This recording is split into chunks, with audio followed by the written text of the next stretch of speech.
Hello? Yes, it's on. Okay. There's Raina. There she is. We were waiting for you. I'm kidding. I'm kidding. That is a joke. I just want you to know that. The first item on the I'd like to call the work session to order. The first item is a presentation on the financial audit, the review. Raina? Good evening. Can you turn the microphone on? Is it on, honey? Should be green. I might not be able to hear. Everybody's audit was in there. It's a button on the actual microphone. Take it out of the little. So Oh, green no, it's is green. good. It's green is good. There we go. Thank you. It's my pleasure tonight to present to you the Charter Township of Ypsilanti's annual audited financial statements for your fiscal year ended December 31st, 2016. And it's my first time addressing some of the new trustees on the board, so welcome. And let me start out with just a few highlights of, it's a big book, there's a lot of numbers, and I'll try and condense it down quickly for you this evening with just some highlights.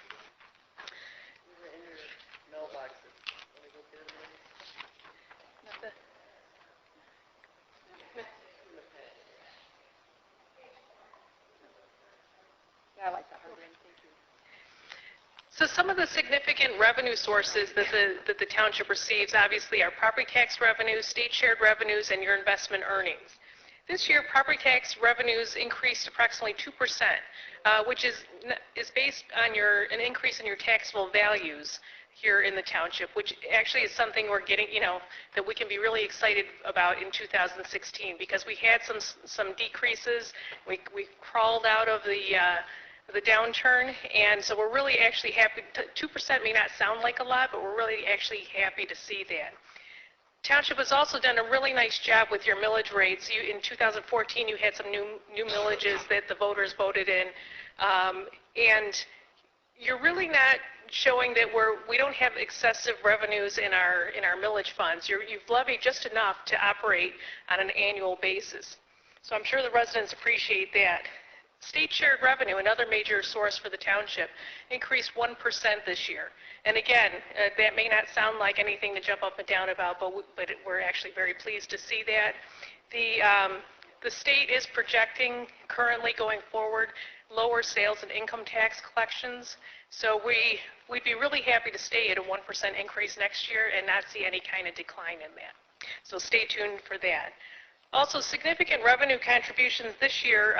The township did receive $700,000 from ACM for the American Center for Mobility, and that is restricted funds. You haven't spent. You will be spending that probably in fiscal year 2017, and that is restricted in the general fund. So it's in your part of your fund balance at year end, but you haven't spent that yet. So that is restricted. If you're at home looking over the financial statements, just if you want to earmark, page 42, there's a nice breakdown of all the fund balances and what they're restricted for and what the board has assigned them for. So you can see what the projected uses are for the township fund balances. So looking at the funds themselves, the fire department and the environmental services funds are really the only funds that dipped into fund balance this year. All the other funds have added to fund balance, it's not significantly added to fund balance, but they have, they're running independently by themselves. The general fund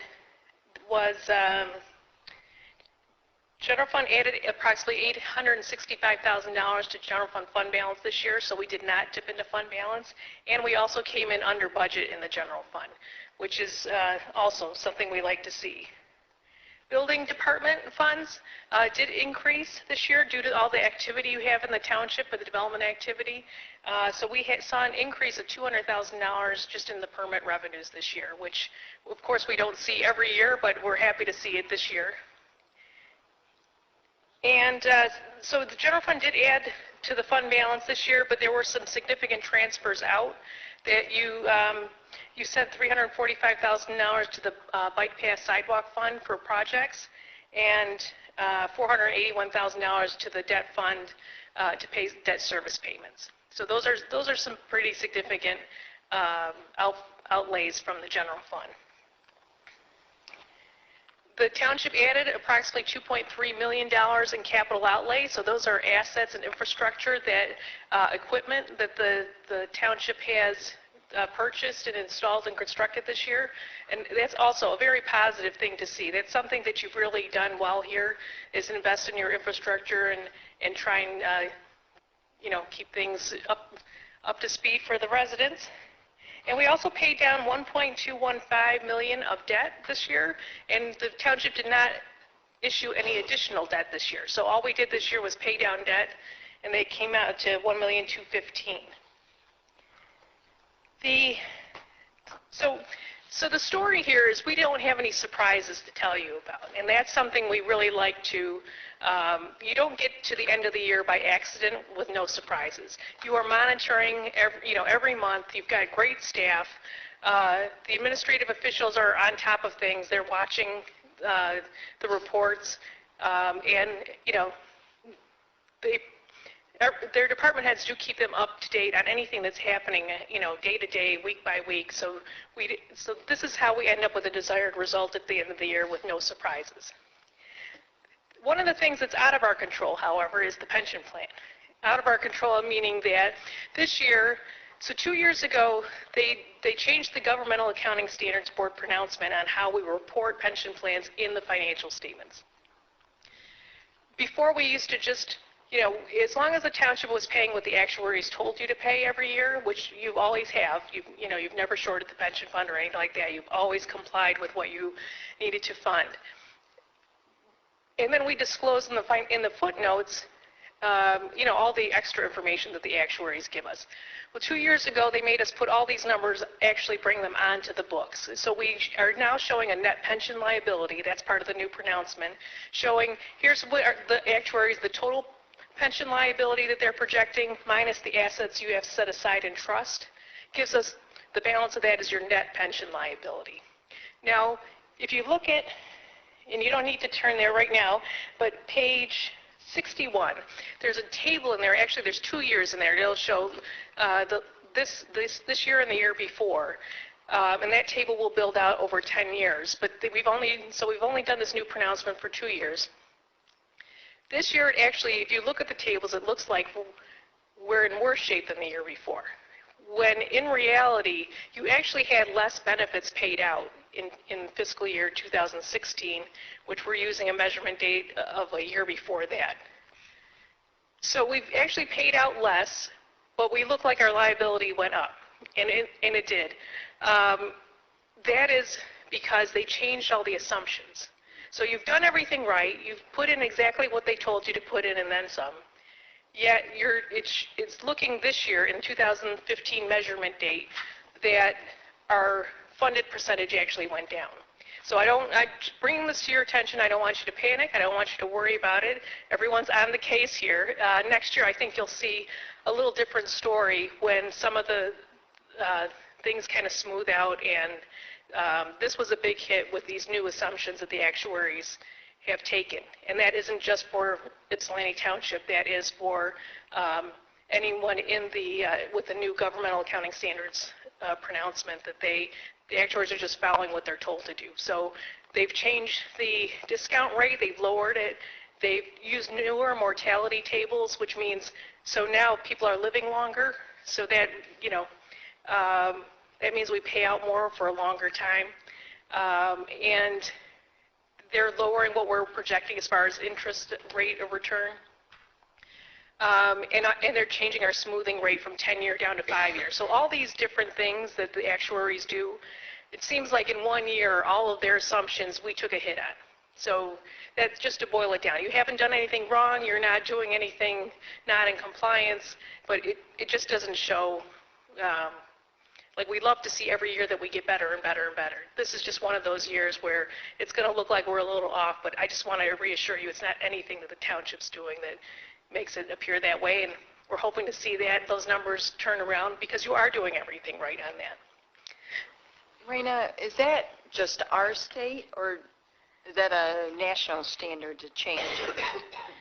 It's a national, our state tends to be a little more conservative with things like, what is an acceptable rate of return on our money. Some states might say 9%. Well, here we'd say that's crazy. So we think it would be lower than that. 7, 8 would be, there's a big swing from when you go from, say, 7 to 8 or 8 to 9%. When you change even 1% on these numbers, it's a, $1 million, $2 million swing. So it was at what? And then they lowered it down to? I think the year before was about 8.25, and now we're down to, remember this? 7. So 1%. Okay. I think it's about 1% we came down. And then they increased the age. Yeah, so we were using 1994 mortality tables, and now they're using 2004. So, like I said, it may not sound like a big deal, but when they do these mortality studies, right. And we're all happy not to be actuaries and actually have to do these things, but the people are living longer, so that means that your pension plan is paying out for longer. So again, everything is like a negative hit to our numbers, to the pension liability, and it's not unique to the township. I just want you to be aware of that. Right. And then so I'll just wrap up next year. So the Governmental Accounting Standards Board is who sets all the pronouncements that we have to follow to create your financial statements. They seem to give us a new pronouncement every year. Some are very minor and cosmetic, and some are pretty major. So 2 years ago when we did the pension implementation, that was major. Next year you'll be getting the other post-employment, so your retiree health care. They want us to start recording that like we're currently recording the pension plan. So that will be a significant, you'll have additional pages of footnotes, and we'll have to bring more numbers onto the books. But so just be aware of that, and we'll guide you through that when we get there. But please know that your staff's working on that and getting the appropriate projections and actuarial studies done. So with that, if there's any questions, I'm happy to answer them. Are there any questions or comments? Trustee Monica? Thank you. Hi. I just had a curiosity question. Sure. Where are the actuaries basically defining the formula diverted for the rate of return? So how are they defining that formula? Is it based on, I guess you could say, GAAP, or are they basically going across the states and basically giving an average? I guess because you said the numbers went up in certain areas and down in other areas. What is their justification for that? Well, so they used to be a little more, is aggressive the word? Probably aggressive would be the word. But when this new pronouncement came out, they're making us all kind of step back. Like before we used to just tell us what the actuaries tell us, we put in the book. But now they actually want us, like we're all on the hook for it basically now. So everyone got a little more conservative with their numbers and tried to become more realistic, because we don't know at what point, so far the bond rating agencies haven't started looking at things like your pension, like they look at them, but they don't say, oh my gosh, we're going to downgrade them because they had, there was a dip in their pension liability this year.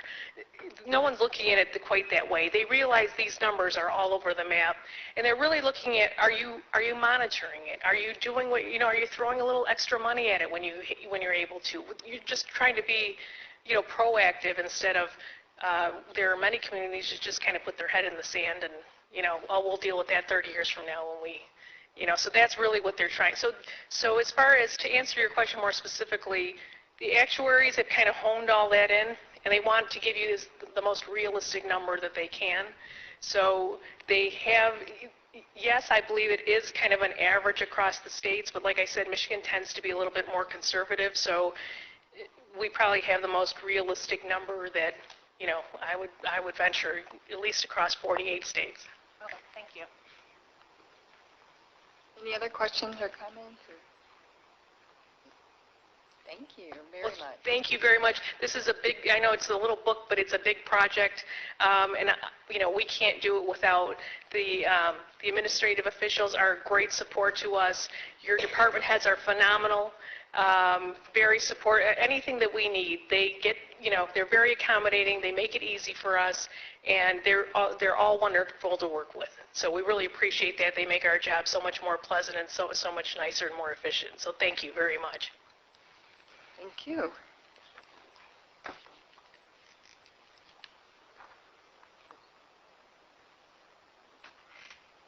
All right.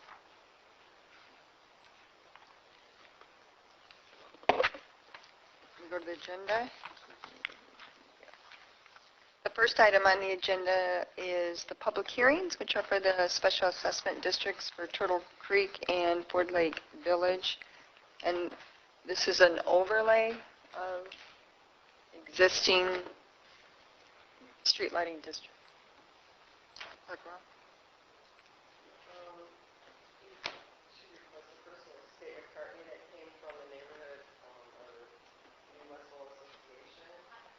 Oh, sorry about that.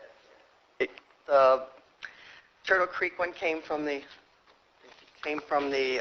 New West Willow Association as a request. So as all requests, we send them to DTE. That's a handout from something else. We send them to DTE for the cost, and then we work. After we get the cost, we send it to assessing, and assessing gives us a breakdown of of what the cost would be. And you have that for this in particular one. The cost for the construction is $1,869. The lamp charge for 3 years is $439, so they subtract that for a total cost of $1,429.84 to put the light in. And then annual charges are $146. So it's going to go up for 10 years, $2.41, and then $1.22 per parcel once the 10 years are up. That's the actual operating cost. That's for that one. Any questions on that?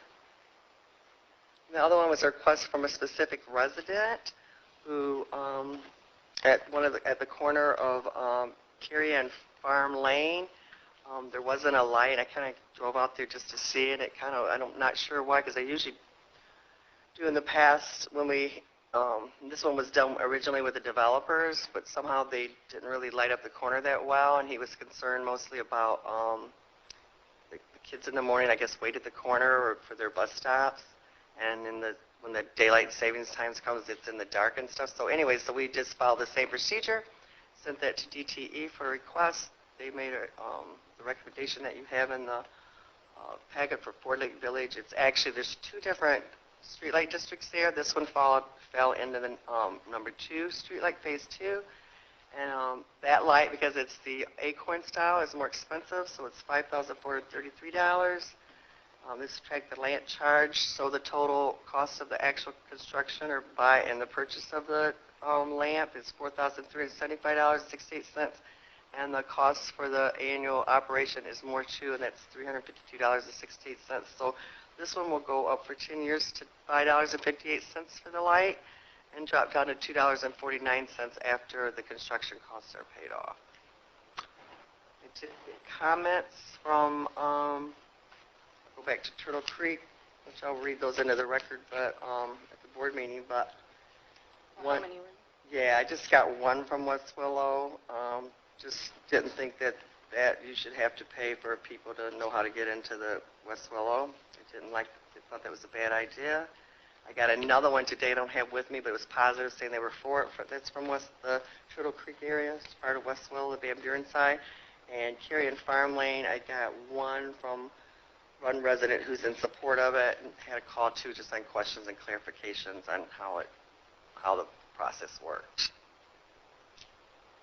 Madam Chair. Yes. I just had a question. In the packet, there's also an email from a resident from the Ford Lake Village, and I think you answered my question, but she asked why the assessment was only for 142 houses, and that's because there's two Separate phases. separate light districts. Okay. Any other questions? I know I brought it up before because we do the cameras a different way, which was a board initiated, but we seem to be doing more and more lights. And in the past, that's not how we did. You know what I'm saying? And I'm not sure. we added lights in the past, we paid for them, right? Because we didn't want to layer them on another district. And I think, and perhaps Doug could speak to it, but I think legally we can do it this way. But when you have one resident ask for a light, that, and we didn't do a survey, right? Mm-mm. Which is how I'm starting to get just a little concerned about this process. Not that it's illegal, because Mr. Winters, it's not illegal to do it this way.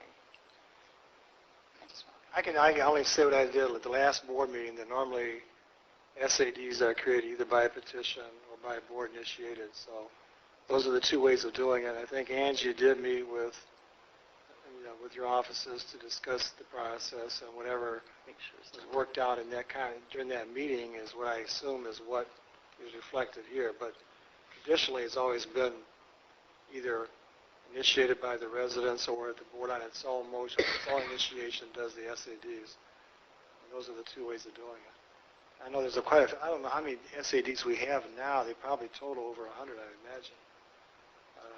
Total, I don't know. But How many are there? There's There's a lot. And then every time you layer it on top, so on the tax bill, when you get it, it's going to have 2 street lighting, levies, Mm-hmm. which prompts a lot of phone calls. I don't know. I'm conflicted only because it's not how we've done street lights in the past. And I know we started doing this because of the cameras, and we kind of keep extending it. I don't know. Toshiro? Gerald Rowe? Thank you, Madam Chair. I was just thinking, I have had that thought too, because it seems like the last 3 board meetings maybe we've done streetlights.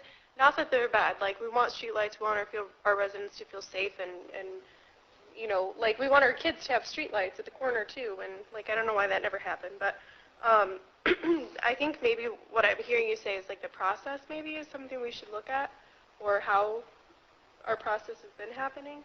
And not that we want people to, say no.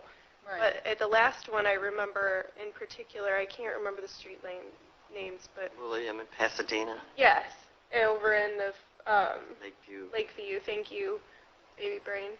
The Lakeview community, and it was just peculiar to me that maybe if one person had said, "Oh, I want a street light here too," then That's it is the process. right. It's a process problem. Not that we want to prohibit street lights. I mean, we have a resolution that says one person asked for it, and it's just, and it used to be 51%, and now it's one person. Yeah, and maybe both of those processes aren't good, because 51% and getting all those signatures is also really cumbersome to any resident. I don't know how many people, we don't want to prevent them from, At least a survey I don't know. I'm just really, and I've mentioned it before, and I don't know what we should do. Maybe we should discuss it as far as how we want to do it as a board, and I don't know. I don't know how to solve it. Yeah. Madam Chair, first things first, I'm glad to see that light is going in on McCartney Estate, because that has been an ongoing issue there for a while. So, and I do know the neighborhood association supported it, and I do know there was a petition for it. I know I did get a question in regards to, and I don't know if this has anything to do with the process. I wasn't aware of the previous process of whatever it was in regards to the street lights. But I know I did get a question in regards to that particular street on McCartney. The question was, is that actually in the neighborhood? And I don't know if it's defined in the neighborhood or is it defined as a street in the township. I'm not sure. But either way, I know that the neighborhood association and a lot of residents, and even probably say, unfortunately, the family of Mr. Weeks, who was unfortunately lost his life because probably a lack of lighting on that corner, would highly support the light going there. I'm just, like he said, I'm not sure of the process. Unfortunately, I wasn't aware of the previous process. But since, I have been on a board, I know this is how we have been doing the process. So I guess if there's any questions in regards to process, that may be something that could be discussed. Look at it. Well, and I do know you're right, the West Willow Association, they talked about it at the meeting. We were there last night. There was no opposition, but one resident requested a light, and we did it. And we've done that in the past, but we paid for it. That's the difference. Are you talking about the Ford Lake Village in particular? I mean, I guess if you delved into that more, I'm sure that every parent whose students stand at that corner probably would be in support of it. Maybe, well, I would assume they would live in that community, but it just would take more initiative on the part of our resident to really Or a survey, more of a survey or something to maybe we provide can more help them feedback. do that. But I also, for the record, I don't like the way we do our camera thing. I know the township sends something out, which is costly. But I think sometimes those letters are confusing too. So I really do, even though it's cumbersome and time consuming, I think the best way is still you go into your neighbors saying, hey neighbor, what do you think about this? Hey neighbor, do you want a light? Hey neighbor, do you want a camera? Do you have questions about it? This is the process. So the old way that we used to do lights. Well, we did 51% in Tremont. So I don't know. Yeah. It's not accurate. We have done it differently because when Tremont added, they were said she's required. been here, she met. Oh, we voted on that. You're right. Did you vote on Tremont? Right. Tremont was Yeah, we before you guys. We had to petition twice, right? Yeah, I do Yeah, all remember right, that. yeah. Anyways. Yeah. I don't know, maybe it's just a call, maybe we could have a policy on, well, if it costs this much, then you should do a petition, but if it costs this much, because that's kind of how we've been operating, if it's the big ones and you're going in and redoing the whole neighborhood, like Tremont, but it really is just, we don't have a policy No, on it, on it. we have a past practice, but we don't have a policy. Right. Ms. Kaiser? My question is, when did this whole deal of just one person wanting a street light? To me, that should not be allowed. And if you use the person neighbor to neighbor to neighbor, why would you bother going to neighbors that you know aren't going to want a street light? So then it's not fair to everyone. I think if you're going to have street lights in an area, everyone should be included in that. I think that would be more democratic than just saying, well, certain people, it's like voting, same deal. Or if the association, because they have a very active association. They used to. I'm not sure if Yeah, they'll do it. No, I got a call from, that's who the one call was from, wanting to know, they wanted everybody in the whole entire thing to pay for it versus No, that was phase a woman. one. She was one, and she's an officer, and then the person who requested it is an officer of the two. So, and it's before the difference, and Brenda's right, one person did request it. The difference was the board paid for it. The difference here is that we sent out a letter and saying, look, the board's going to vote yes or no on whether to do this, and here's how much it's going to cost you. And you can either email, call in, or come to the meeting and let the board know, because the board is the one's going to make the decision. But if you talk When about... it was 50% plus one, the board looked, I think, always, and that, of course, was really up to whoever was on the board at that time, but I think historically, I can't remember ever when that you got a majority of the signatures, the board always went with the majority. Yeah. And this process is following the same as the security cameras. We figure out how much they cost, we send it out to people, and then the board pays for installation and for the operation, and the board votes on it without a petition. So there are two legal processes. One is, and the only things you can do them for is water, sewer, streets, sidewalks, bike path, sidewalks. You know it's legal. And for the lights. And the two processes, one, either it's done by board petition, and this is kind of like a combination of board petition, so it's like a resident or neighborhood association says, hey, we want to do a light. Majority of them are one person calling in or asking or requesting or sending an email. I think the West Willow one might be the first time that was a group of people. And then... Well, Rhonda Butts was Neighborhood Watch, he said, the Neighborhood Watch coordinator. Right, but I mean, it wasn't a petition. I'm just saying. I know, but right. the association. Yeah. Not one person. Well, I don't know that there was a vote at the association. I just made that in reference, so I know that they actually endorsed it at the West Willow Association. So I'll stand clear, I'll stand corrected on that. Yeah, you're right. Or association went. But anyways, the process is, then they bring that, and then one is we could say, no, you got to go out and get 50% plus one, or we'll pay for it, or two, the board can take the action on. So I don't know. The whole special assessment district, I don't know, maybe that could just be a working session just on that to see if people want us to do it differently than the way we're currently doing it. Just for a point of information, on the cameras, Karen, we did a survey. We did not just say. You're right. So it's not like the step. camera district. Right. And that's what I was assuming, that we did a survey, but I'm really conflicted on the association. I know there was more than one person, but when you have a resolution that says one person asked for it, is that what the attorney put in, or the legal? That's what we've just always put in where the request came from, and then this one was from one person. So we put that in there. I mean, we probably don't have to put that in the resolution at all. I mean, Trustee Eldridge? it's not required by law. Not that I don't want to talk about it right now, but can I just make a request that we put it on the work session for next month Sounds great. to discuss it and begin coming up with some kind of a resolution, rather than, we're not accomplishing anything right now, but Well, it's on we can the in another agenda month. tonight. Oh, I know. So, I mean, we don't have to vote. We can have the public hearing and take action later. I think that would be preferable. Okay, good point. I just have one thing to say, and I agree with Stan.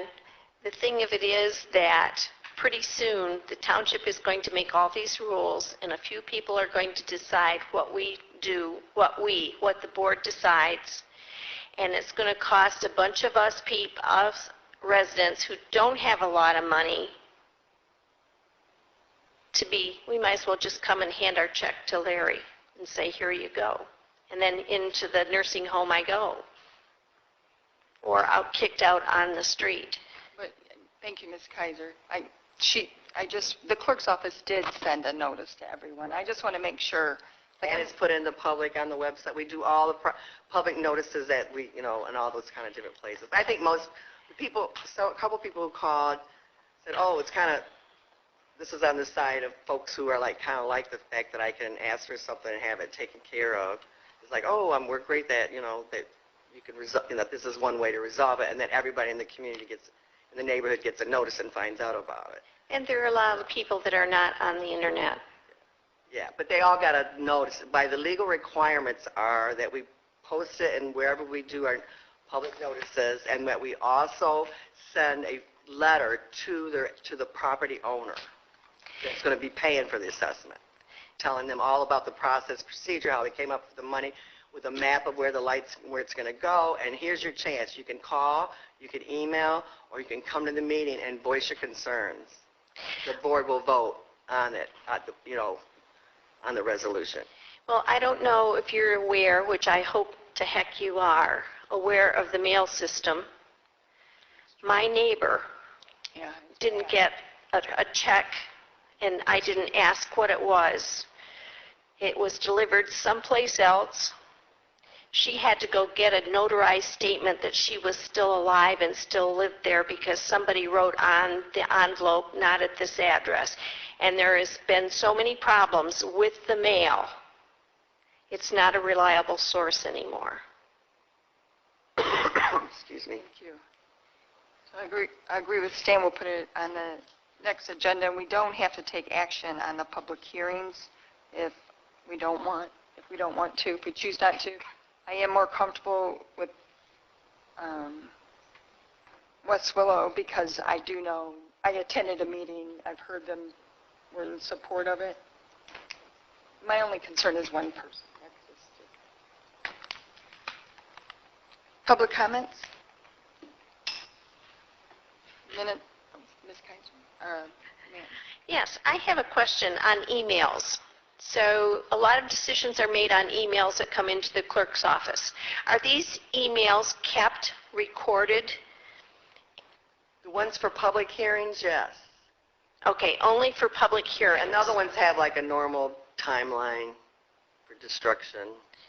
So there's no guarantee that these emails will be kept for These further will. reference? These are part of the legal process, so they will. They'll be in the minutes, and they will be in the file for the creation or even if we don't vote on it, they'll be in the file for this agenda item. For this district, there's a whole special assessment districts are permanent files unless they're like for water and sewer and it's eventually paid off, and then it's 7 years after the payoff. But these, because they're permanent forever and they go with the property, they are a permanent record. But I'm saying for any email that comes in to your office as a complaint, is that recorded and kept? It depends on what it is and how the law covers it, because there's all different laws about retention. Okay, because my question is, people can have many email accounts. So how do you know they're actual people that live in the township?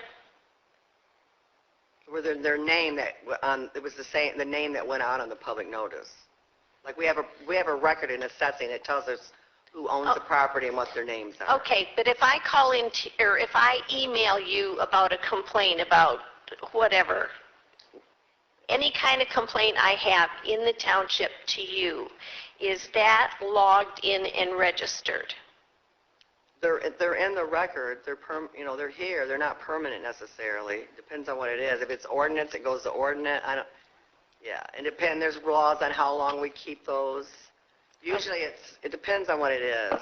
The longest you keep stuff is things that are kept forever, permanent.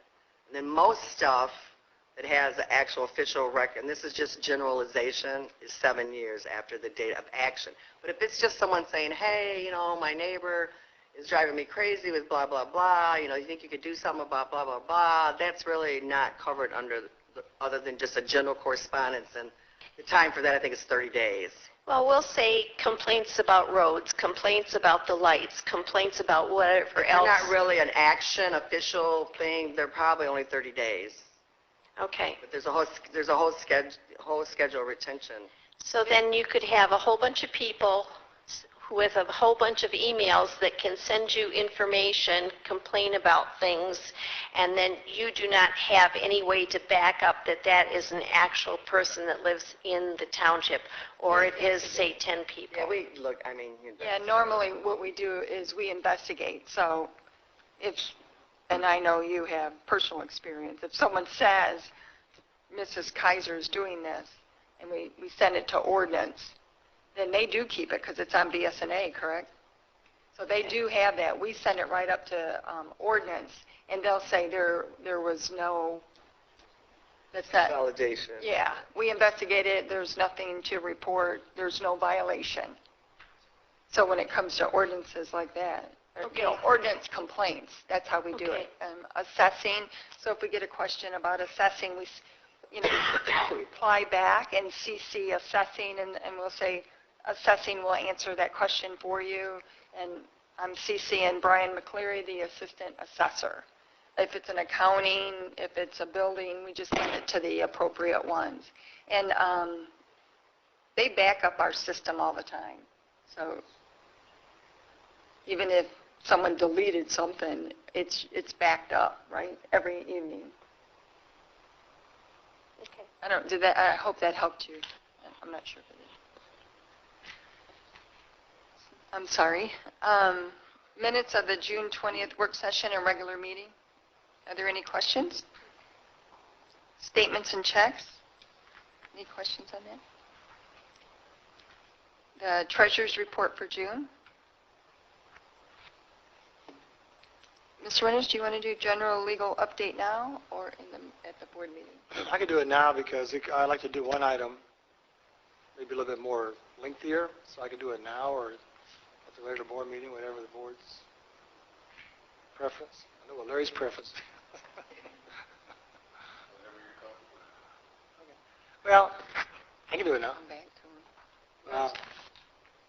Because there's been so many different letters and conversations that I've had even up until late this afternoon, I think it would maybe behoove the board for me just to step back for a moment and revisit 923 Ecorse Road, the former Forbes Cleaners, because what has happened during the last, I believe, last 7 to 8 days has been very, very disturbing. It's been very, very upsetting.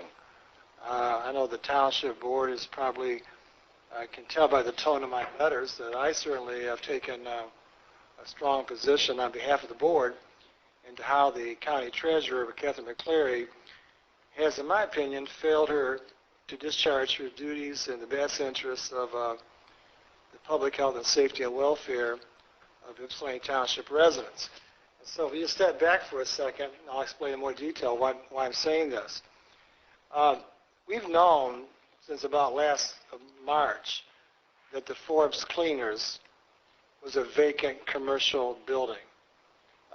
We inspected that pursuant to the township's vacant commercial ordinance, and there were approximately 100 photographs that were obtained by the Office of Community Standards, which detailed the obvious violations contained in that inspection report. While we were somewhat suspicious and somewhat very, very concerned about the potential environmental impact, mainly because they have been at dry cleaners for over 60 years, and most people that are following the environmental issues today realize that dry cleaners have become a very, very much hot spot, so to speak, on the state's radar in regards to the contamination. Many times it's a result of this chemical they refer to as PERC, which was a solvent that's carcinogenic. There's all kinds of very, very dangerous components to it, and it's one that actually has been cited by the EPA for very, very obvious reasons. Well, we didn't know for sure exactly what was going on there from the standpoint of an environmental cleanup or remediation or even concerns. We found out subsequently that this property has been at least on the radar screen of the Washtenaw County Environmental Health Services Division going back to at least 2005, 2006. And as recent as 2015, the investigators from the Environmental Health Division did a site inspection, discovered 160 gallons plus of PCE waste, the PERC, and it was also located in unsecured containers. And so that set off a number of alarm bells with the County Environmental Health Division. They scheduled 2 subsequent follow-up inspections because this solvent has to be disposed of in a lawful manner. And assuming that it is disposed of in a lawful manner, it has to be confirmed by the waste hauler as to who took the waste away, where it was taken to, and a manifest has to be filed with the MDEQ. So 2015, inspection goes on, unsecured containers, gallons of PCE, and the response by the owner at the time was that she did not have the financial wherewithal to dispose of this. In 2015 to early 2016, 2 more attempts were made to do a follow-up inspection. They were not able to obtain access to the property for different reasons. The 3rd follow-up inspection, they discovered that the business had been closed. So at that point in time, I've been told from the documents I've seen so far, this matter was turned over by the County Environmental Health Division to the MDEQ for possible enforcement action. Okay. Going back to where it became an issue with the county treasurer, then is this. After the property was closed and subsequently foreclosed upon, after we filed our notice of violation and recorded the same with the county, Mike Radzik, in conversation with the Office of Community Economic Development side, Mr. Nathan Vogt, informed him that a Phase 1 environmental site assessment had been prepared. That report is dated May 16th. That report was forwarded to Mike, in turn was forwarded to us, and I forwarded it on to make sure everybody else had the report, and also pointed out some very, very disturbing findings in the environmental site assessment Phase 1. Those findings were performed by a very highly respected geotechnical engineer, AKT Peerless. They've been around for quite some time. They did the Phase 1. And based upon the Phase 1 findings, it was their strong recommendation that a Phase 2 be performed because they saw enough hot spots from the historical information and from it being a dry cleaners, from it having unsecured perk going back to at least 2015, they needed to do some very serious testing on the soil, groundwater, and also what they refer to as vapor intrusion, because it has to do with the air. I catch for your benefit later on a number of recent articles in the Ann Arbor News, which also confirm that vapor intrusion has also been an issue in the city of Ann Arbor, again, going back to dry cleaners, okay? And sometimes they've had to remediate residential properties in which the vapor intrusion has occurred. As all of you are aware, Forbes Cleaners butts right up against at least 4 to 5 residential properties on Davis Street whose backyards touch the alley pretty much of Forbes Cleaners.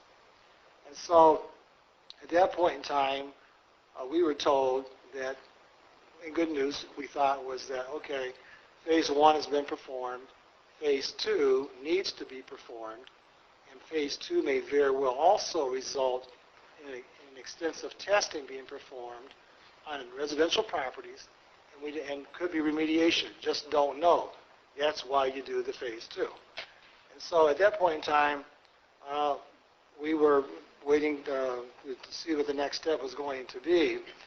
And because the Phase 1 report was dated May 16th, and because we were now in the middle of July, and because Treasurer McCleary was still bent on selling this property at the auction on August 25th, I telephoned last Tuesday Nathan Vogt just to find out just what is the status of the Phase 2 report. Has it been completed? Has it been started? I haven't seen anybody out there, so if it has, don't know, but just what's going on. Nathan responded, and said that the Phase 2, the request for the Phase 2 was going to be presented to the Washtenaw County Brownfield Redevelopment Authority Thursday of last week. He said that they have been very successful in securing the funding for the Phase 2 environmental Phase 2 costs. It was going to be performed by AKT Peerless. It was $15,000 to perform the Phase 2, and that AKT was going to do everything within their power to have the Phase 2 report prepared and submitted to Treasurer McCleary by August the 10th, because, again, she was still bent on having this auction, even though all of us that are familiar with these environmental testings know that it's pushing it to try and do a Phase 2, do all your testing, your soil, your water, your air, and come back with a findings and a recommendation all within a very, very tight 3-4 week period. So on that day, I asked Nathan Vogt if he could schedule a conference call with myself, AKT Peerless, Treasurer McCleary if she wanted to, obviously, and the full-time officials. So Karen, I know Brenda was doing some things at the time out of state or some family matters. And so at that time, Larry and Karen, they made time in their schedules to do this conference call, and it was all set up. Right before the noon hour on that Tuesday, I received a text message from Nathan saying that Catherine McCleary was going to withdraw the application for the funding for the Phase 2 and was going to withdraw that from the Brownfield Redevelopment Authority meeting scheduled for that Thursday. So obviously I think I'm reading this wrong. I have no idea what possibly or anybody would withdraw an application for funding that she had and the county had submitted to begin with. Call Nathan. What's going on? Why would she withdraw the application? Don't know. Well, I need to find out because you can't just withdraw the fund. You can't just stop this process once you've started it because you've been told there's hot spots and everybody from the county, aside from Treasurer Cleary, 100% cooperative. They get it. They understand. They got to do this. They got the funding to do it. They got the reason to do it. And they got the residential component behind this. It's all adding to the mix. And so all that I could glean from talking to him, I think from Clerk Rowe, was that supposedly, and I don't believe this, but supposedly she had been told by her attorney that she didn't have any obligation to perform the Phase 2. I don't believe that because you just look at what has gone on in Flint. Once you become aware that you have an issue, then you have a responsibility to act upon that information. She's got a Phase 1 saying there's a need for a Phase 2. You got funding for a Phase 2. There's people in Flint, Michigan, state officials now being prosecuted for felony homicide as a result of not acting on information that led to other people contracting Legionnaire's disease after being advised that there was a bacteria in the Flint River. So the idea that somehow somebody would advise you not to do a Phase 2 that was already funded for, accounted for, totally insane, nonsensical, doesn't make any sense under any level of analysis. Why would you not do that? And I went on to the agenda to understand better what he was talking about, and I sent copies of the agenda on that item to the board. There's about 40 pages associated with that agenda item. And it had a very, very detailed Phase 2 scope of services detailing what AKT was going to do. Also, it detailed and outlined the map as to where those points were going to go in terms of the groundwater and soil analysis. It showed the houses that were these are my words, in what I call the fallout zone of 5 houses that backed up to Forest Cleaners. So at that point in time, I contacted MDEQ because, again, MDEQ had a case on this to begin with. And I will say right now that people can be sometimes critical of the MDEQ and sometimes, justifiably, unjustifiably. But in this particular case, I think maybe because of the sensitivity, the whole state has become more recognizable because of what happened in Flint. MDEQ, extremely responsive to the inquiry. In fact, right now I talked to Mitch Edelman, talked to Kevin Lund, talked to another investigator from their staff, and they, first of all, they're not going to accept not going forward with doing some kind of testing out there immediately. And in fact, I talked to them today. They are preparing whatever documents they have to prepare from a standpoint to demand access themselves into this property, and they will do whatever is necessary to do a Phase 2 investigation. And they also indicated that they believe if it's warranted based upon the investigation, that they have the authority to pull this property off the auction site and convey it to if necessary, to the Michigan Land Bank, because that's how much of a priority they're giving this issue from a public health standpoint. Still don't know what to make of why any public official that knows there's a public health potential, a serious potential health risk to residents, and and you have the funding, and you have the information, and you have the expertise.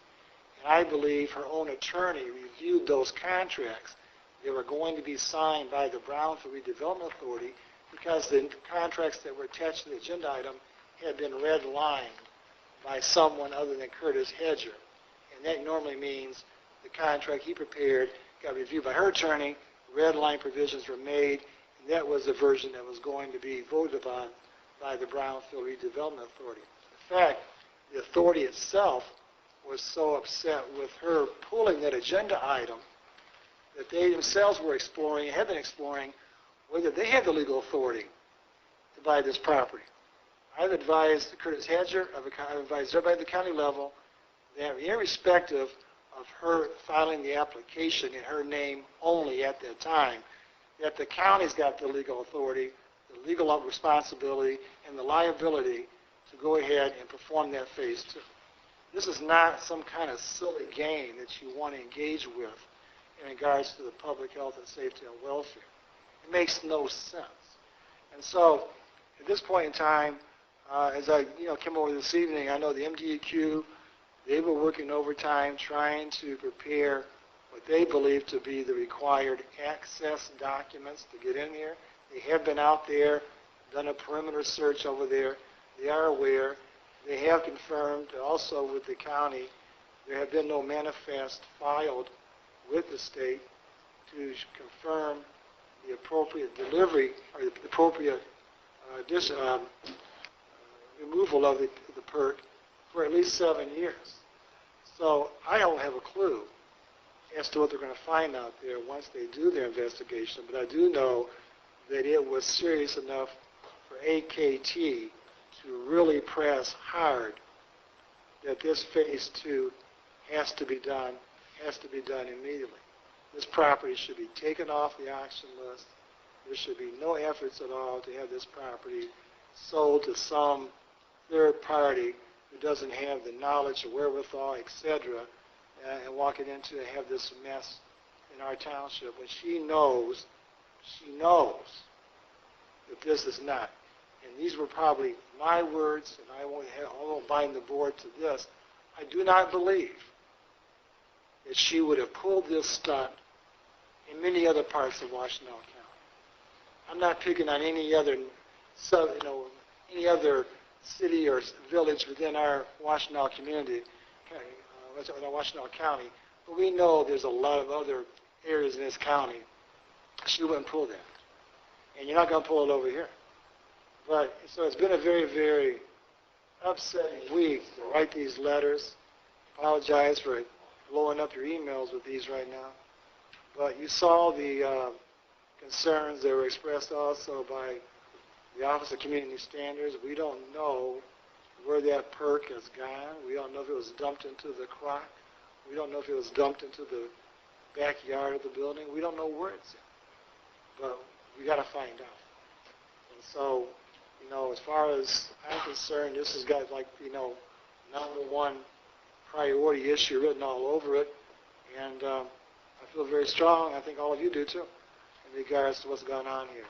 But that's pretty much, I think, as best as I can do in giving you a summary as to what prompted the phone calls, what happened after the phone calls began, and where we're at today.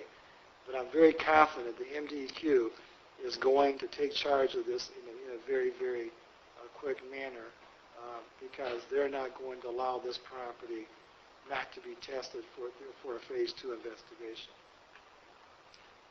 And just for additional information, Greg Dill, the Washoe County Administrator, contacted me, and Karen was with me today, and said that he was meeting with Treasurer McCleary, and he wanted me to, in a few words, summarize what you did so well. So basically, I told him, I said, it's a phase two. We're very concerned about the hazards to the residents, to the neighborhood, to the commercial, to anyone.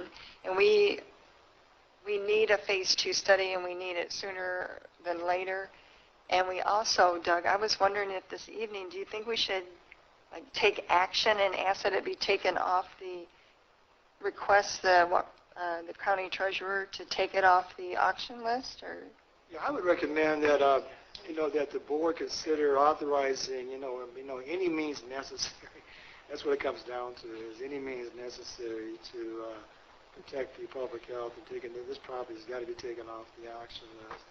And just to make it quite clear, because I didn't, it wasn't so much that we were demanding the phase two.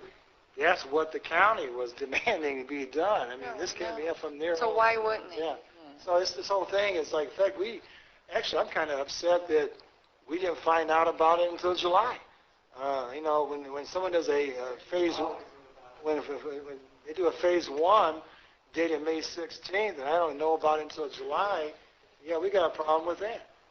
So that's the reason why I called to begin with, was because I thought, maybe mistaken, maybe I was wishfully thinking, that maybe they had done a phase two that I just simply did not notice because you don't drive by there every day. But turned out that not only had they not done it, but they were just getting around to doing it, which again, the county people are not at fault here because they've done their due diligence and they put together a very, very professional package. But I won't give that pass to the treasurer McClear. We've had differences over the years over our participating in the right of first refusal to buy the Habitat homes. She may disagree all she wants to. That's the law. This here goes beyond. There is absolutely no justification, rationalization, any kind of, there's nothing you can say on this one from my standpoint. Correct. As far as I'm concerned, anything that she does say, she should come to the township board, stand at that microphone, and explain to this township board. I don't want a private conversation with her. I don't want a private meeting with her. Because anything she has to say, she should face you as a body, people in the audience, and let her explain why she, on a Wednesday night, decided to pull off the agenda the funding request for a phase two that was 100% ready to go. And funded. And it was there. And there is, and if she's got a reason, tell me what it is. If you don't like us, tell us what it is. Would she tell you? It may be a bad reason, but it's not a legal reason, and it's not good for this community to have someone in office that puts people at public risk. It's part of Washington County. You want to talk about environmental justice? Let's talk about environmental justice. Right. This is a good example right here of what we have had to deal with for 40 years. For 40 years. I watched my father go through it. I watched many other people go through this with the county. And this is what you do deal with after all these years. It's not right. And I think right now that, I think it's pretty clear how we all feel, but it's embarrassing, and it's one that should be exposed, because if you don't learn the lessons of history, you are doomed to repeat it, and this is basically potential Flint revisited. Are you kidding me? After all you've gone through, you're going to sit there and walk away from something that's already told by your own consultants is a hot spot, and it may require eventual testing or remediation of residential properties? Who does that? This is insane. When I initially I called her after reading the report. I'll admit I didn't read the whole thing, but the very first few pages talks about the open barrels, and I thought, oh my gosh, I got to call and see if she's like, was that report done? And she found out, and then didn't she secure them after that? So I called her and got her on the phone, and she just said, I said, I was calling about concerns about the barrels in particular and the airborne, whatever the term was, right, the risk that's out there to the residents that live close by. And her response was, well, I didn't know there was empty barrels. I said, well, did you read the report? And she goes, no, frankly, I haven't read the report. That's what she told me. So I said, well, you need to look at the report, and you need to, maybe figure out a way to go and at least get them secure, because my concern was, kids are curious, and they could be in there messing around, somebody hiding, knock one over. Kids are crazy. They could even put a kid down in one of them, thinking it's water. That was my, initial thing. So she said, no, that anyway, she kept saying, well, the township's always known about it. I said, I don't know who you're talking about, who the township is, but I said, I had no knowledge of it, and I can venture to say that none of us knew that there's open barrels sitting, that there's any type barrels over there, let alone the fact that they were open, and that there's a possibility of our residents getting poisoned through the air, the airborne materials and stuff. So I said, we had no knowledge, absolutely no knowledge of that. I said, I know that there is an NOV that's filed, on the property in terms of, all the things that our folks saw outside about cleaning it up and that we do, then that, I know that, and you have that posted on or she had the environmental phase 1 on the post, and we said we were concerned about why you don't have that posted on the auction site, because in the past they've actually put on there, there's a, what's the word, Doug, a lien, not a lien, but Deed. a deed, on the deed, there's a restriction that there's a court case, and whoever buys it is going to have to follow through with whatever whatever the rulings were, and I knew that was on their property. She goes, well, she said she didn't know anything about that. I said, well, I'm certain that maybe you don't particularly know, but I'm sure your staff who's done the research on the properties and has got them on the sale knows about that. So I did send her that, I think yesterday, because she said she didn't have it, but I'm not sure. Anyways, I won't say anything. So anyways, so hung up the phone and stuff. So then I just followed up with what I consider, and I even had other folks read it. I went out of my way. I didn't want to be like, I didn't want to say what was really in my head. I just wanted to reiterate the importance of just making sure that the property is secure on that. Well, then when Doug called on the other issue about what happened at Brownfield, so I called her back again, and she did take my phone call, and I said, why aren't you doing, I said, what has happened on the phase, why aren't you doing phase 2? It's all set to go, it's on their agenda, why are you pulling that? And then how important it is, like, regardless of who owns this property or who's responsible down there, phase 2 has to be done and you've got money to pay for it. And she just said, well, after talking to you yesterday, she says, I talked to my attorney who said I have absolutely no legal obligation. I said, that's neither here nor there, Catherine. Whether you have someone has to do that, and why not? We'll be light years ahead if we can get that phase, if that can be done, and then we'll know, what has to be the remedy to get the property cleaned up, and especially in view of the fact that it's not coming out of your coffers to pay for it. So, because I figured, if that was a rub on it. And she said, no, my attorney, she goes, and we have a meeting. That was when we got her the meeting. She said, we already have a meeting set up for the township, because I think Mike Radzik had set that up for like the 25th or something like that. I said, what does that got to do with anything? She says, well, we can talk about all this at the meeting, resolve it. And I said, well, that's like over a week away. And I says, and then if we agree or you talk about the meeting, we agree to do phase 2, now we're 3, it's going to take a long time. These don't happen overnight, and it's going to take a while to do that. And she literally said this to me, and I repeated it back to her because I couldn't even believe she said it. I actually think maybe, well, I won't say that. Anyway, she said to me, what difference does it make? 3 weeks more. I said, did you hear what you just said? What you're saying is 3 weeks more of exposure, possible exposure to the residents and stuff. She goes, seriously, what is 3 weeks? What difference does it make? They've been sitting there, and she constantly said, the township's knowing about it, the township's knowing about it. Oh, and also told me that if we wanted to go on the property, she would give us permission. Oh, I forgot this. On the second phone call, when I immediately called, the first thing she said was, well, I did what you said. I actually got Belfour out there, and I said, what did they secure the barrels? Did they mark it time? She goes, I don't know. I just told them to make sure the property is completely secure so no one can get in. But I don't know why she didn't bother to tell me that she was going to do that on the first phone call. So anyways, I don't know. It was a very extremely, and we left that conversation with her just saying, we'll discuss it. I'm not doing anything until we have their meeting because my attorney has said I'm not responsible and that I shouldn't do anything, which then was funny because when Doug took up all the stuff from the brownfields for the meeting, I mean, it's a very sophisticated, well put together, intellectual, people who know what they're doing in that whole kind of toxic waste area. And the attorney was involved in putting together, so I mean, if he had a problem with it, why did he put together and revise, an amendment to the original agreement? So that was just blowing smoke to me. So, yeah, it's very extremely frustrating and upsetting. And then for her to say, Nathan's word was that she said, well, I'm taking it off because I talked to Clerk Roll. Like, what does that mean? Like, why would you say that? Madam Chair? Yes. So, to this date, we still don't know the reasoning that the treasurer has made, the decisions that she made, until a meeting that's next week, I guess, or maybe she'll tell us, or maybe she won't. Is that kind of where we're at as far as...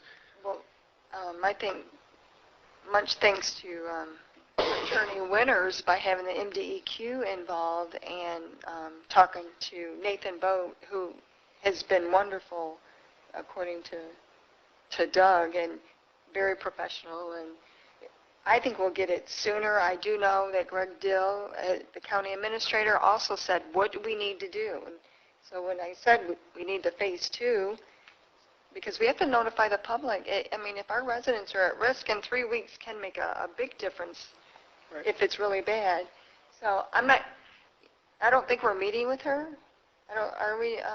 No, I think that you have to keep in mind, too, that the July 25th meeting originally was scheduled with her just to make sure that she was going to take this property off the auction list, and it had nothing to do really with this issue about the phase 2. That was a given that was going to occur. The concern was, what are you going to do if you're bumping into a deadline with a phase 2 still being out there? And more importantly, if a phase 2 is completed, and there's a number of remediation steps here right now, you can't sell this property while this is still somewhat in limbo. So the July 25th meeting was simply to try and press upon her that she couldn't go forward with the auction. It was never to negotiate whether she should or should not do the phase 2. That was already a given. In fact, the county had weighed in heavily on that issue, that she had to do a phase 2 based upon the findings of the phase 1. So there's no really need for her there's nothing to negotiate in regards with her. I mean, it's going to have to be performed, and if she doesn't do it, the county's going to have to do it. And if the county doesn't do it, MDEQ is going to do it.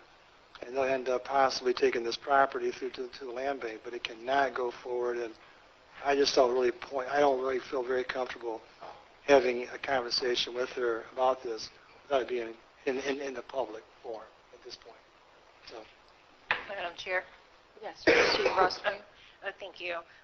First things first, I want to make sure that I give a thank you to Attorney Winters for his due diligence as it relates to making sure that the board was notified about the occurrences that has happened as it relates to 923 E-course. And I may just speak a little long here. First things first, what difference does it make? That is just, I don't even know how to describe that. But meanwhile, between time, I wanted to read some information as it relates to PERCs, I guess it's PERCs. The National Institute of Occupational Safety and Health recommends that PERCs be handled as a human carcinogen. The International Agency on Research on Cancer plans to revise its classification of PERC as a possible carcinogen or probable carcinogen. And I know this study is a little bit old, but in the same aspect, I don't think it's been changed too much. In 1994,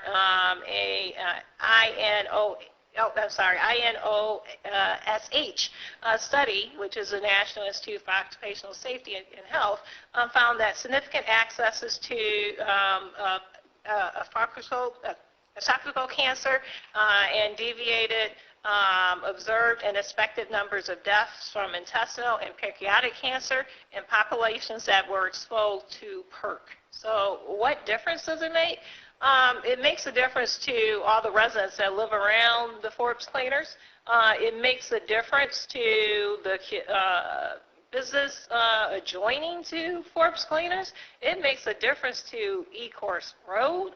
It makes a difference to the ground soil that's there. It makes a huge difference. And I'm just amazed and absolutely shocked that, any public official would say that I'm not responsible.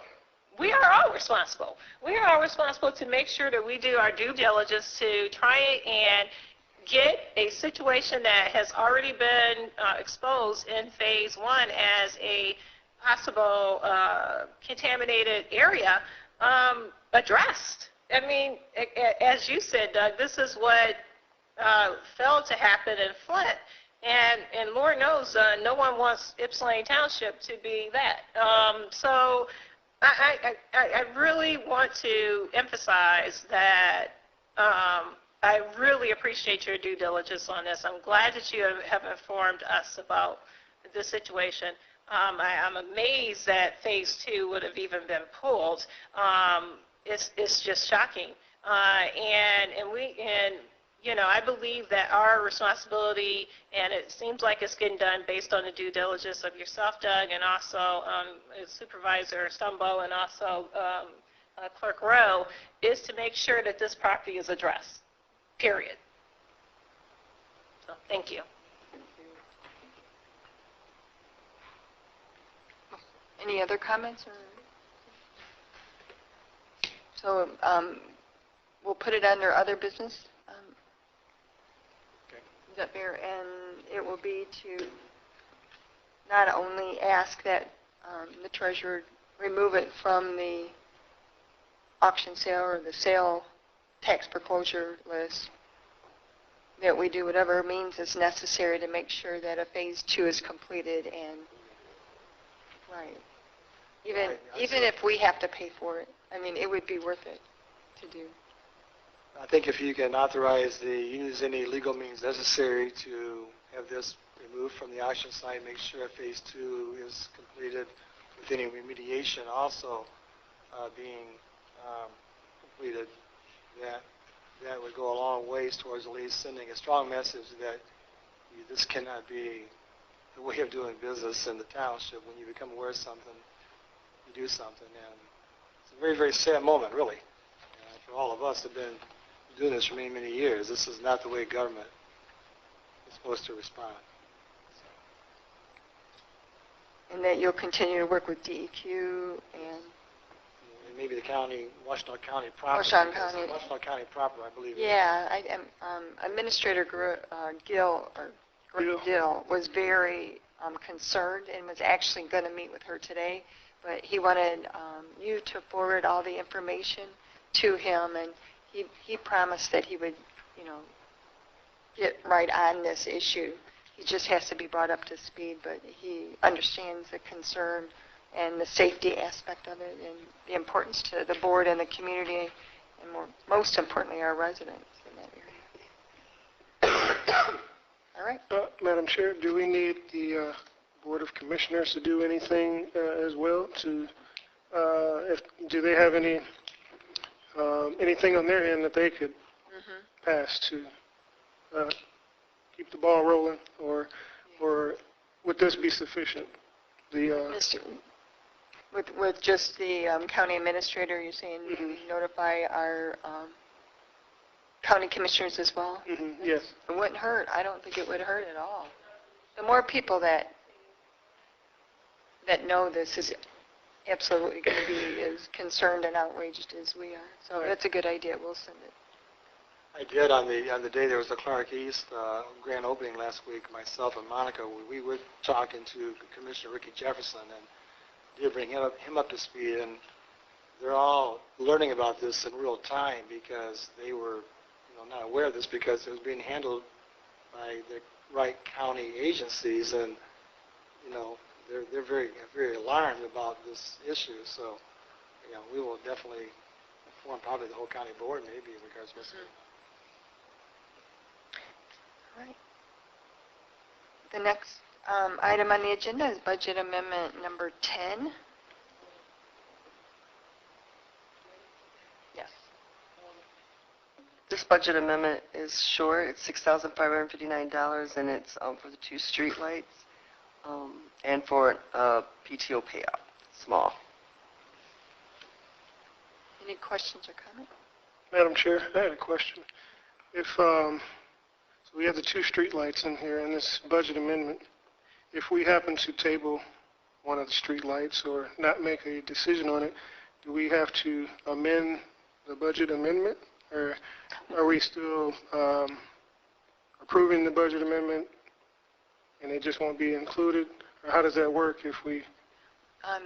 The budget amendment one expenditure is for PTO payout, one amendment, and then the other one is for the streetlights, and she encumbers them, will not expend them without the board approval. So if we have we're having a public hearing tonight and say we don't take action on them, if that's what the board does, she'll still have the budget amendment for when it comes back before the board. Okay. Excellent question, but she won't use it unless the board authorizes using it. Thank you. Madam Chair? Yes. I did just receive an email from Kevin Lund, and I can save it for the regular meeting unless you want me to share with you what he said just now. Sounds good. That's good. This email just came across from Kevin Lund. He's the MDEQ representative. He just said, based on information you shared and received from Washtenaw County, the DEQ is preparing to request access to 923, 893, 936, 941, 920 all Ecorse Road, 922 Davis, 928 Davis, 936 Davis, and 944 Davis in order to conduct field investigation into the required environmental concern identified at 923 Ecorse Road. Depending how the field investigation proceeds is dependent upon observations made in the field. So the DEQ is seeking access to all the adjacent properties on the possibility we can access and investigate any property we feel necessary to evaluate. I anticipate a request for access going out to the owners of the above-mentioned addresses this week. The DEQ will be requesting access to the Forbes Cleaners property from the county according to a citation in Section 211 of the General Property Tax Act. Another thing I mentioned during our call is that per 211.78, if the findings warrant, the DEQ shall request and the foreclosing governmental unit, which is the county treasurer, shall transfer the property to the Michigan Land Bank Fast Track Authority. So, this is what I was trying to indicate before, that we are getting a lot of cooperation from the DEQ, and they're going to expand this to not only just the addresses on Davis that were mentioned by that, but also the adjoining businesses that are mentioned by, like Trustee Ross Williams a minute ago. So it appears to be, gaining some traction right now as to how this is going to proceed. So I do feel that we're on the right track, so to speak, in regards to moving forward. That's from Kevin Lund? Yes. Thank you. Madam Chair, Yes. just with knowing that, I'm wondering if, do you think it would be beneficial for the township to either call those residents or, give them some sort of communication from our board as well, just so they're, secure in the fact that their local government is working on their behalf as well and not just getting this mysterious letter from, the county? I would feel more comfortable if you called me, but... I can try and coordinate tomorrow with Kevin Lund and probably Brenda, Karen, and Larry to make sure that whatever they need from us, if they need something to go with it, I don't want it to delay them getting notified. Sure. But I know exactly what you're saying, because this has been a concern all along, is these businesses and residents have a right to know as to what's taking place in their immediate neighborhood. So how best to inform them, and I'm sure what you're saying is we can incorporate that somehow, because they do need to be notified. Oh, sorry. Good point. The next item on the Brenda, Monica. Madam Chair, would it be out of the way to ask for a press release? I'm sorry? I said, would it be out of the way to even issue or ask for a press release just to make sure that, that obviously this is great news that has came over by Mr. Lyon, but just to ensure that, like Trustee Gerald Rowe was saying, that not only the residents over there know we are trying to do and have done township due diligence, but also others that may end up becoming concerned about it. Because what happens is information flies. And so, I believe that, township residents should be aware that we as a board and has done our due diligence to address this issue. They may be working right now also, because there was a long conversation today with the Ann Arbor News about this situation. So they are aware of what's going on out there. But I think you can tie it all together by also sharing with them this email that I'll share with the board as well to let them know what's going on. But yeah, I think it's a good idea.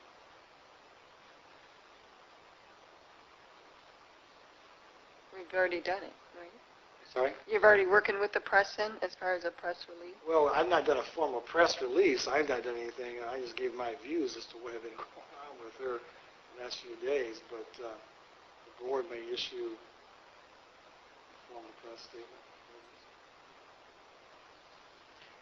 don't think there is a paper, but to the extent that there is, I mean, I'm just being honest, there's really, I think direct mailing is probably, I'm sorry to say that, I really...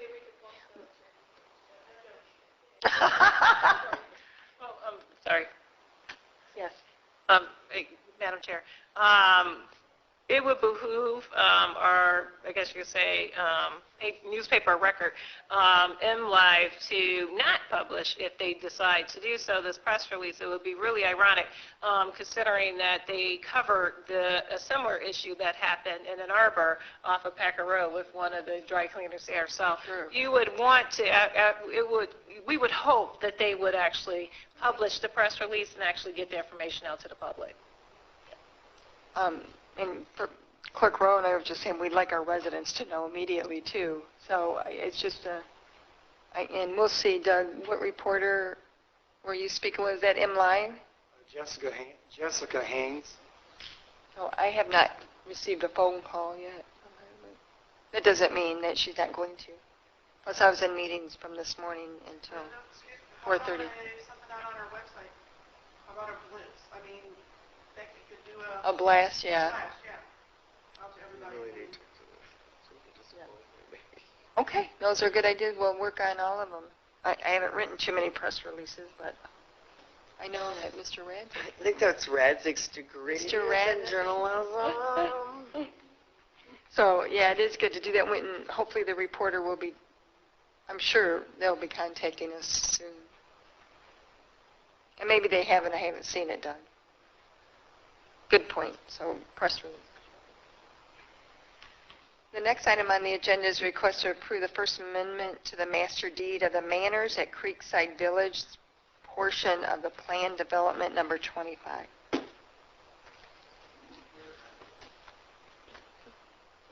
Good afternoon. This is a request for you to approve the First Amendment to the Master Deed for Manors at Creekside Village. This was a development agreement that the board approved just recently, a few months back. This is the northern half of what originally was the Creekside Village South Plan Development Number 25 when it was rezoned by the Township Board. Doug has reviewed the First Amendment, and it is in proper form to be executed and recorded by Lombardo Homes. The memo in the board packet provides a summary of all the changes that this amendment involves. The only one I would bring to your attention that was of some concern to us was the amendment that changes the fencing requirements and the bylaws for this neighborhood. It restricts the height of side and rear yard fences to 4 feet. As you, I'm sure, know, Township ordinance does allow up to 6-foot privacy fences in residential districts. I did discuss this conflict with Greg Windingland, the Vice President from Lombardo Homes, that is our representative. He acknowledged that he was aware of that. This is not an unusual conflict in many newer neighborhoods. And because of this, and in some other neighborhoods where the bylaws restrict the height of these fences lower than what the ordinance does allow, we're going to be changing our documents when we issue fence permits, telling people that although the township may lawfully approve a 6-foot fence for your property, your bylaws for your homeowners association may be more restrictive, and urge them to make sure they're in compliance, because the township does not enforce these bylaws. The homeowners association does in the future going forward. So having said that, there is a representative from Lombardo Homes here if any of you have any questions about any of the changes in this First Amendment. I have a couple questions if I could. Sure. And it's from the attorney and from you as well.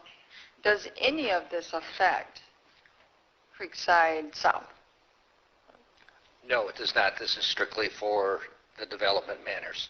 Because there was one page, I'm trying to get to it, in all the pages that were here, that had a page that referred to that development. And as soon as I can get this lovely computer, okay, here we go. So I'm not sure if it was just for reference.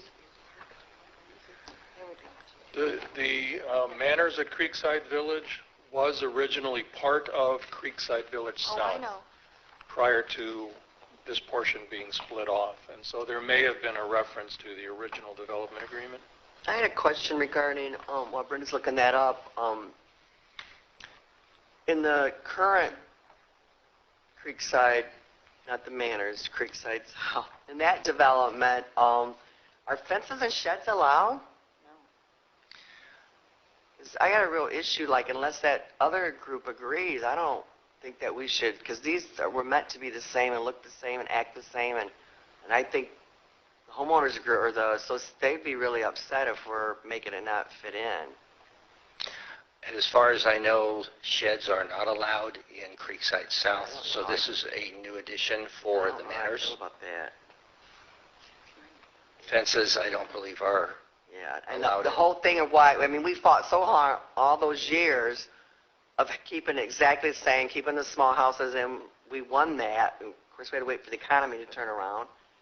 So I don't know, I mean, and it's, it's designed and made to look all as one, and so now all of a sudden you have fences popped up all over and shit. I don't know, unless, me personally, I would not include that unless that homeowners group tells me it's okay for them to be different. So can we just take that out? I don't know how other people feel Or about have it. it contingent upon the association. And that was one of the questions is, why did you change that? Why did you add fences and sheds? While Manors was originally part of Creekside South, we look at the new Manors development as a separate community, thus the different bylaws and some of the different amenities in there. I didn't hear you, I'm sorry. We look at the Manors as a new community, a different community than Creekside South. So as a different community, we look at that with different amenities and the sheds and the fences for the Manors being different than Creekside South. And I understand that. I'm not sure if you've been at other meetings we've had here, but I did notice that the fences were not wood, or picket fence that are made of plastic, metal, aluminum. The amendment basically clarifies the fencing material, the aluminum, the metal, the picket style fence, and the color.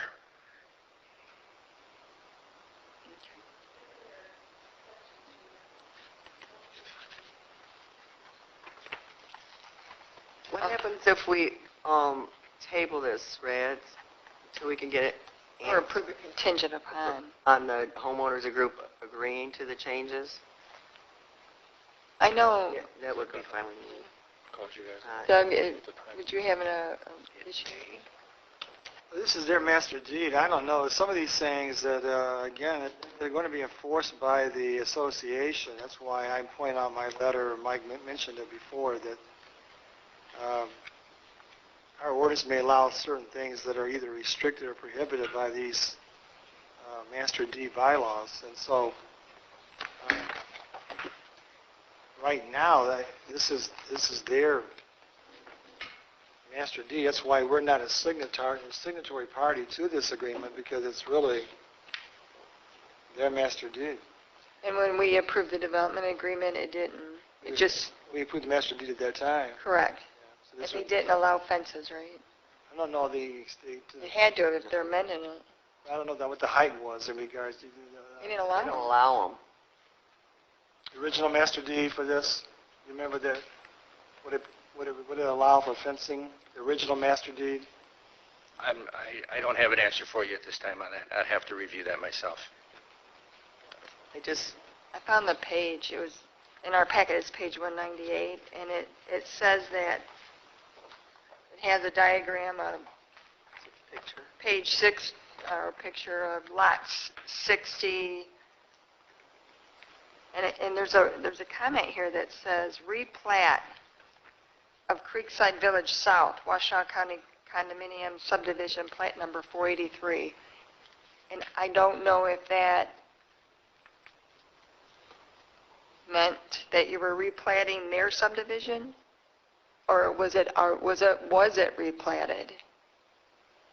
So in our, it's dated June 15th. Yeah, I see it.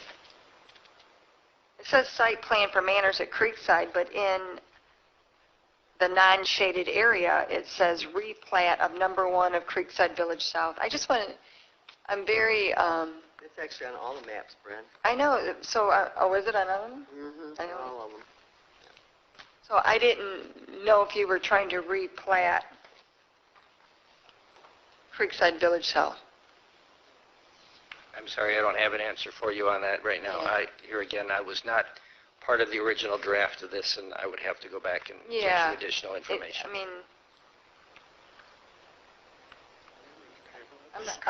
Yeah. Yeah, why don't we, My suggestion would be if the board's prerogative is to table it and then, could you speak at the microphone, please? sorry, could be the board's prerogative to table this item and ask Lombardo to address the board's issues and questions and come back with more information.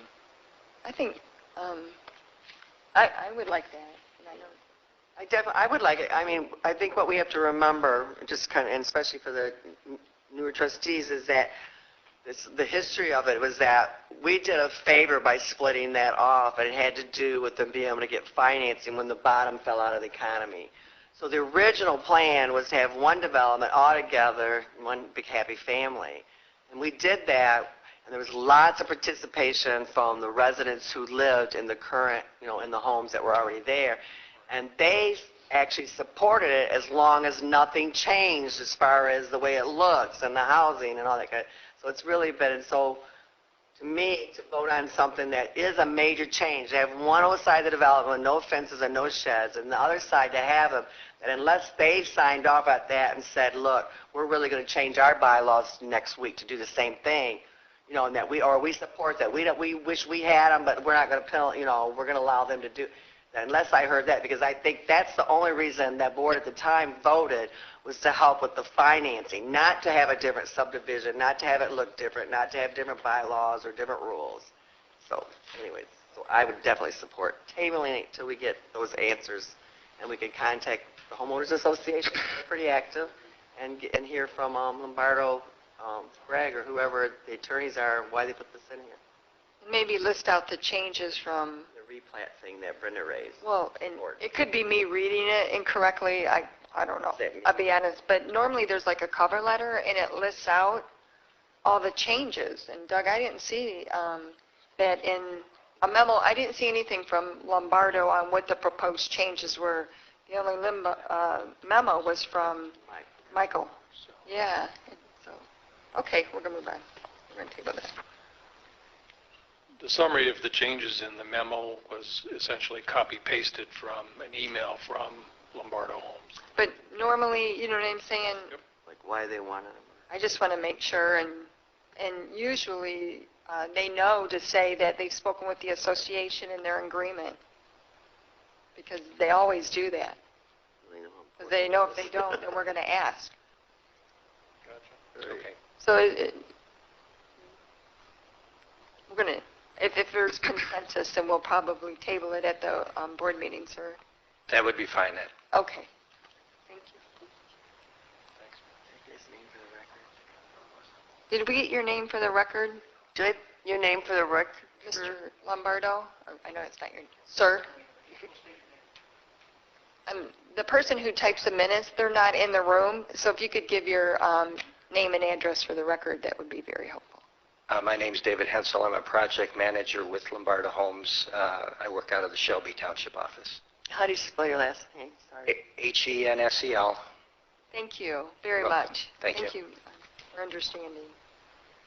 The next item is request to approve professional service rates for fiscal year 2017 through 2021 for financial auditing, which is performed by Post, Smythe, Lutz, and Zeal.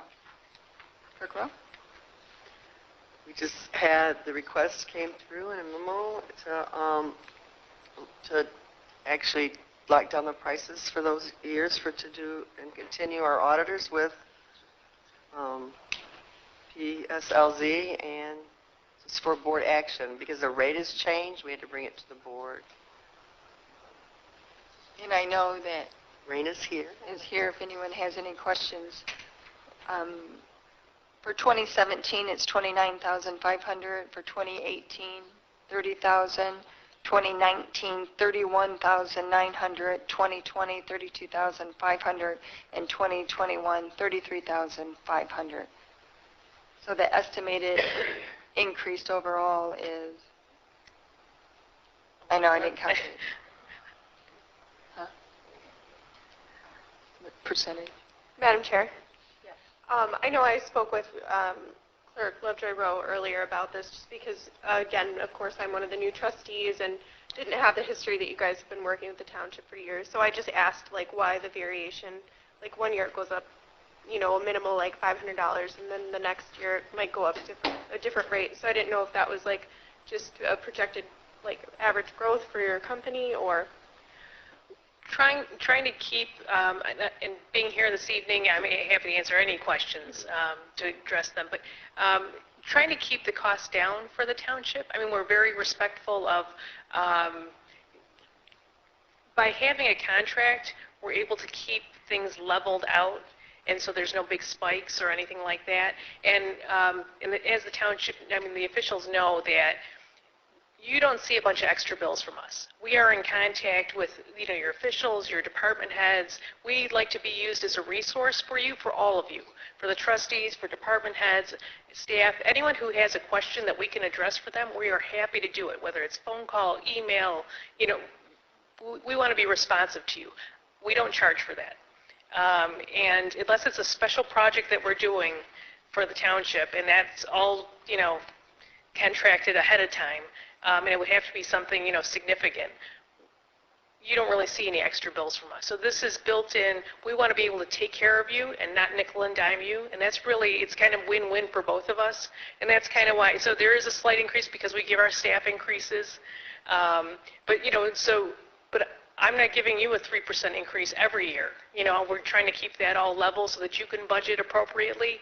You know what next year's, you know, fee would be so that there's no guesswork or, boy, are they going to raise the fee next year or, you know, anything like that. So it helps consistency. Again, we like to be used as a resource for you and just want to be there for you. Thank you. And I hope that wasn't an offensive question. Oh, not at all. For my Not at all. understanding of No. what we're doing. Thank you. We're trying to figure out the increase. It's about 2%. Is that about right? What, from 17 to Roughly. 21? We don't have a CPA on the board, so. And there's also new pronouncements and things that are constantly being thrown at us. And again, we absorb that. We try and, you know, we don't want every year, again, for you to, oh, there's a huge increase because of, you know, there's some major new thing coming out type of thing. So we try and cover all that. Thank you. Madam Chair, just have one question. Yeah. These are locked-in rates, so minus... Not to exceed, not to exceed. Okay, all right. And then I know it says something in regards to if there is a single audit performed, that would be a fee that's negotiated. So single audit is if you received a federal grant Right. with the township in a fiscal year, it's $750,000 or more in any 1 year. Okay. So all your federal dollars total, now you don't typically come anywhere near that, but just in the, you know, things happen, and good things happen, and, you know, maybe we're building some new infrastructure. We want to take advantage of those things. But just so you know, the federal government requires a separate, in addition to the financial statement audit, it's more of a compliance audit. So if that happened, we'd work with you on that. You know. Okay. All right, so these are not to exceed. Not to exceed, Okay. yes.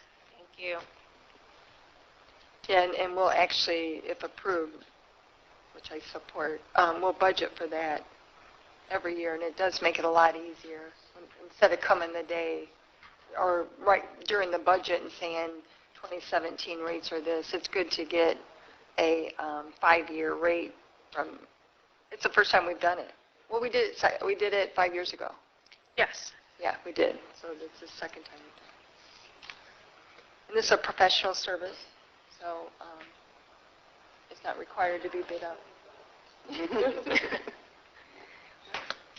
Okay. Thank you, Raina. The next item is request for approval of access agreement with the American Center for Mobility, Willow Run Arsenal of Democracy, Land Holdings, and Ypsilanti Township for access to Tyler Pond. This is for the testing of the stormwater that is going to be required for them to do for the development of the American Center for Mobility. We own the 22 acres. At the last meeting, we granted an extension for 1 year to allow RAD the opportunity to purchase the property. So they just need access similar to Nexus. It's just across the property to do the work they got to do. Are there any, Mr. Winters, do you have any other comments other than that? Well, that two-paragraph letter pretty much explains Does it all? says it all. And then we'll be held harmless if something happens. You have insurance and everything. Yeah. Are there any questions on that from board members? The next item is request to approve the memorandum of understanding with the Regents of the University of Michigan on behalf of its Economic Growth Institute, which is a defense manufacturing assistance program in Ypsilanti Township. This is a grant that was received by U of M, and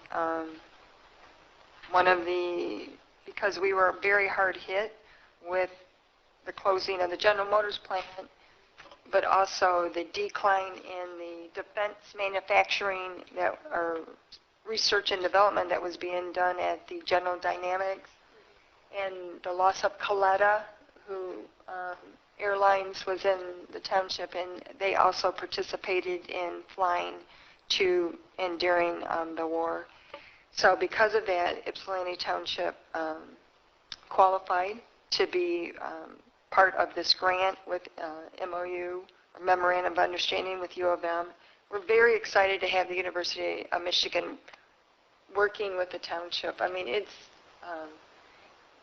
it's right up there with one of the best things that's happened this year to the township. And there's many different groups, from the architects, the engineers, the arts and culture, several different departments we're meeting with, transportation, and they want to do a study within the township, and it's listed out what it's going to do. This is a draft proposal, so if people want to do any tweaking to it, they can, and we do regional assets, our strengths and weaknesses, our industries. The information will be used to create a brand for Ypsilanti Township that will be used to attract economic growth to our area, and funding is through the grant. So it's going to have community engagement. It's going to complement the grant that we received from Washtenaw County Economic Development Grant. So we're really starting to do more strategic planning and have more community engagement, because we've never really had the opportunity to do that, especially in the last 8 years with the economy. And it's 12 minutes to 7, so can we take a break for the board meeting? And does anyone have any questions on this? It's a good news. We don't have to administer it. The University of Michigan's going to, I know Giovanna is going to be happy about that. So all the money goes to them and through them. And then we'll provide all the measurables and everything that we're doing, and the board will be involved. Are there any questions on that? No? We're going to adjourn to go to take a break real quick.